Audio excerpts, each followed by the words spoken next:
Alright, what's up sa inyo mga kababayan? Ako nga po pala si Jake Magnus at nandito na naman po kayo ngayon sa Jake Magnus TV at Facebook page po natin. Nandito na naman po kayo ngayon sa Jake Magnus mga kababayan. So ito po pag-uusapan po natin ay walang iba lang naman mga kababayan. Kung hindi, ito nakita po nating balita na kung saan kung matatandaan nyo, diba merong kaalyado si dating Pangulong Duterte dati na isa sa nagmamay-ari ng isa sa mga pinakikilalang bus company dito po sa ating bansa. So ngayon mga kababayan, kung matatandaan nyo, noong nakaraang araw, nagsampa po ng kasong grave coercion.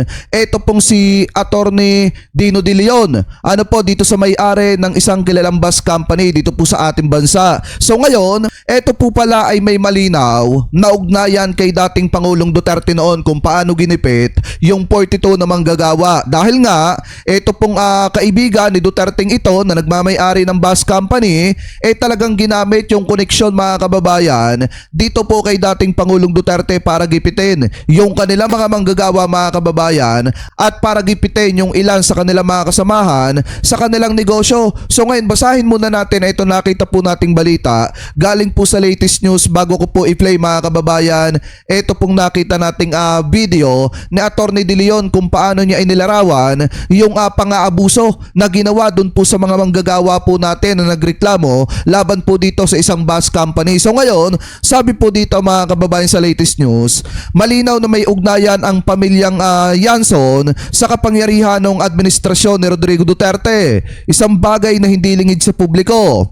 Ito ay makikita sa kanilang presensya sa iba't ibang okasyon, pati na rin sa impluwensyang kanilang ipinapakita sa panahong iyon. Dahil dito, muling ibinabato ang ilang mahalagang katanungan. Ayon kay human rights lawyer na si Attorney Dino De Leon, maaaring may maging epekto ang naturang lapit sa kapangyarihan sa mga nangyari sa loob ng kumpanya. Kabilang sa mga isyong binanggit ang umano'y pang-aabuso sa mga empleyado, gayon din ang kontrobersyal na pamamahala at takeover na kinasangkutan ng tinaguriang Y2 laban sa naunang pamunuan na kilala bilang Y4 mga kababayan. Sabi pa dito, sa gitna ng mga aligasyong ito nananatiling bukas ang tanong kung may mga pananagutan ba ang mga sangkot at kung paano ito haharapin ng kasalukuyang administrasyon. Kaugnay nito, hinikayat din si President Ferdinand Marcos Jr. na magbigay ng pahayag hinggil sa usapin lalo na sa aspeto ng pananagutan at proteksyon sa karapatan ng mga manggagawa. Kasi mga kababayan, nung panahon po ni Duterte, nangyari talaga yung matinding pang-aabuso dahil nga ginamit nitong may-ari ng bus company na ito yung kanilang koneksyon kay Digong para agawin ang kapangyarihan mga kababayan o para suluhin ang pag-aari nito pong bus company at para gipitin din yung kanilang mga tauhan. So ngayon ito, pakinggan po natin itong sinasabi mga kababayan ni Attorney Dino De Leon, kasi ako naniniwala ako na kapag nalaman ito ng ating mahal na presidente na si PBBM, talagang papapanagutin niya to mga kababayan at paiimbestigahan po niya ito. Ano po, so ngayon ito, pakinggan po natin. And if they don't, they were made to pay a price. Nakita rin ng ilan sa kanila kung paano ginamit ang puwersa at kapangyarihan to take over Bayacar Transit Incorporated's control during the time of Rodrigo Duterte. Based on the recollection.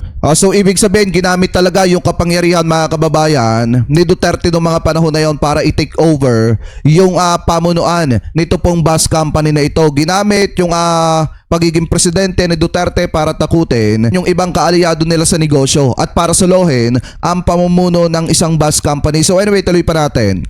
Some of these employees, there were armed men, including SWAT and police officers, who took over the main office without a warrant and forcibly kicked out members of what we call the Y4 or Family 4 from management, despite them supposedly being the majority shareholders in the corporation.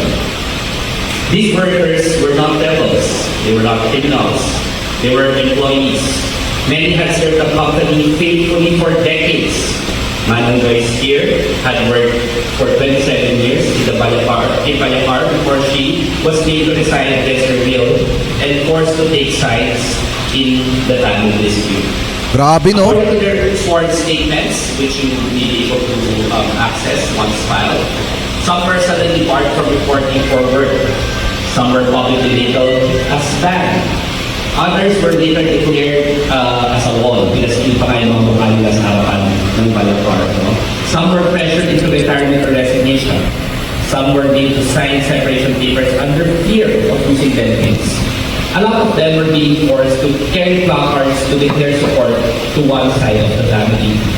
May mga Oh, grabe yung ginawa mga kababayan sa kanila mga manggagawa. Pinilit magretiro, pinagbawalang magtrabaho, tapos idiniklarang awol mga kababayan, and then ipinaskil pa sa harap ng bus station yung pagmumukha ng kanilang mga manggagawa. Ganon po nila inabuso mga kababayan yung kanilang mga workers. Anyway, tuloy pa natin. pinagpirma ng separation papers gamit ang takot dahil sa nakita nila ang nangyari sa pag-takeover sa main office. Oh, May mga ibinalik lamang sa papel, ngunit sa aktual ay binabang posisyon, pinagutang o inilipat sa hindi angkop na trabaho.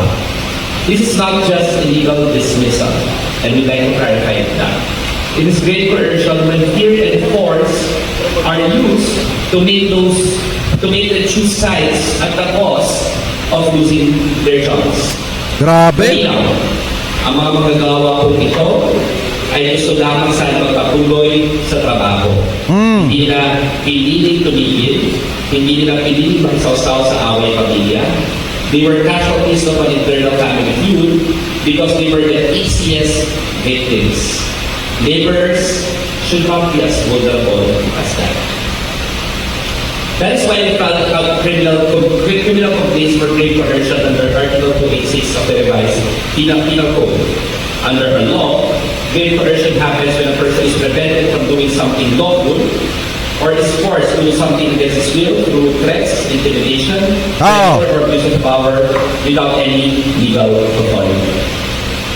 Grabe, tapos tinakot pa yung mga manggagawa mga kababayan at sa pilitang pinapirma ng separation paper. Ganyan po katindi itong may-ari nito pong isa sa kilalang bus company mga kababayan dito po sa ating bansa. Kasi biruin nyo napakatindi ng ginawa po nila sa kanilang mga workers, ginipit nila. Kaya ang nangyari, nagreklamo yung 42 na manggagawa mga kababayan nito pong bus company na ito. Anyway, tuloy pa natin.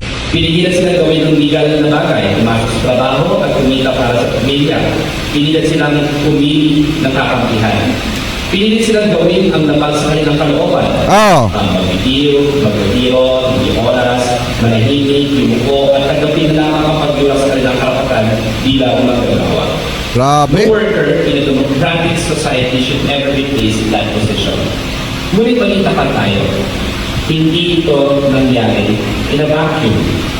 These alleged abuses thrive under the administration of former President Rodrigo Duterte. Oh, A time when fear was normalized, when intimidation was rewarded, when those with influence believed oh, ayan, napakaliwanag mga kababayan nangyari daw po yung mga pang-aabuso na yan panahon pa ng administrasyon ni dating Pangulong Duterte kasi nga tinamasa mga kababayan itong kaibigan ni Digong na nagmamay-ari ng bus company dyan po sa Bacolod yung pagiging magkaibigan nila ni Duterte para po gipitin yung mga kaalyado nila sa politika at para gipitin yung mga manggagawa po nila. Yan po yung masakit na katotohanan. Kasi nga, di ba, sinasabi ng mga didishit, may malasakit daw si Digong sa mga kababayang Pilipino po natin. Eh kung may malasakit siya, bakit tinulungan niya yung kaibigan niya na gipitin yung mga manggagawa niya? Di po ba? Anyway, tuloy pa natin. they were untouchable.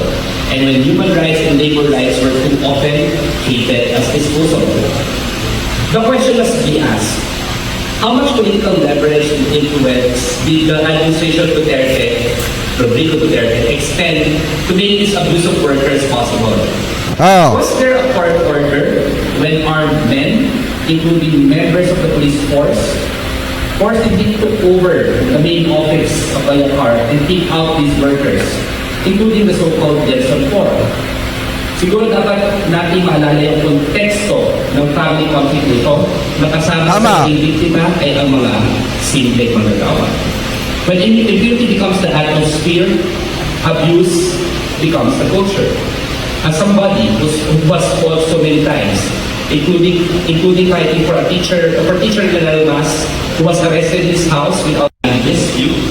grabe yung ginawa mga kababayan doon sa mga manggagawa. nito pong isang bus company. Ginipit dahil tinulungan ni Duterte yung may-ari ng bus company na gipitin yung mga manggagawa po nila at gipitin yung mga kaalyado nila sa negosyo. Kaya nga mga kababayan ako hindi na rin ako nagtataka kung bakit ngayon sinisingil na ng mga manggagawa ito po may-ari ng bus company na ito kasi nga sobrang tindi ng ginawang panggigipit doon po sa mga workers nila.